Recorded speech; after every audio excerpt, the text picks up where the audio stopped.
కడప జిల్లా రాజంపేటలో అంగన్వాడీ వర్కర్లు హెల్పర్లు కనీస వేతనం 26,000 రూపాయలు అమలు చేయాలని డిమాండ్ చేస్తూ రిలే దీక్షలు ప్రారంభించారు.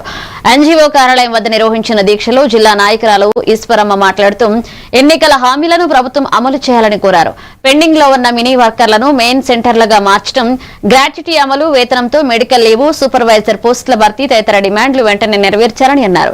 ఇక డిమాండ్లు సాధించే వరకు పోరాటం కొనసాగుతుందని హెచ్చరించారు. కానీ మా అంగన్వాడీ వర్కులు మాత్రం మారట్లేదు సార్. కొంచెం మా అంగన్వాడీల గురించి కొంచెం ఆలోచించాలి. గత ప్రభుత్వం ఉన్నప్పుడు మేము వస్తే మేము అన్నీ చేస్తాం, మీకు చేస్తామని హామీలు ఇచ్చినారు.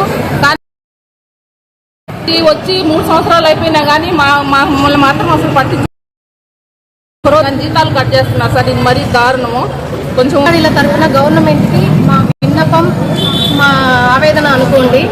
ఇది వచ్చేసి చెప్పడానికి అయితే మమ్మల్ని గవర్నమెంట్ ఉద్యోగులుగా అంగీకరించడానికి గవర్నమెంట్కి మనసొప్పడం లేదు. కానీ మా దగ్గర గవర్నమెంట్కి సంబంధించిన ప్రతి వెట్టి చాకిరీ అనేది మా చేత చేయిస్తూ ఉన్నారు. జీతాలు పెరుగుతున్న ధరలకు అనుగుణంగా జీతాలు పెంచడం చేత కాలేదు, కానీ మెనూ ఛార్జీలు పెంచడం లేదు, జీతాలు పెంచడం లేదు. ఇప్పుడున్న పరిస్థితుల్లో 11,500 జీతంతో ఒక అంగన్వాడీ టీచర్ ఒక కుటుంబాన్ని ఎలా పోషించుకోగలరు అనేది మా ఆవేదన మీకు వ్యక్తం చేస్తున్నాము. దీని గురించి మాకు జీతాలు పెంచాలని, మా పని భారాన్ని తగ్గించాలని మేము గవర్నమెంట్ని 2 సార్లు పోయిన ప్రభుత్వం వాళ్ళు కూడా పెంచుతామన్నారు, పెంచలేదు. ఈ ప్రభుత్వం వారు కూడా మాకు జీతం పెంచలేదు. కానీ పని అయితే మటుకు ఎక్కువగా పని భారం పెంచుతూ ఉన్నారు.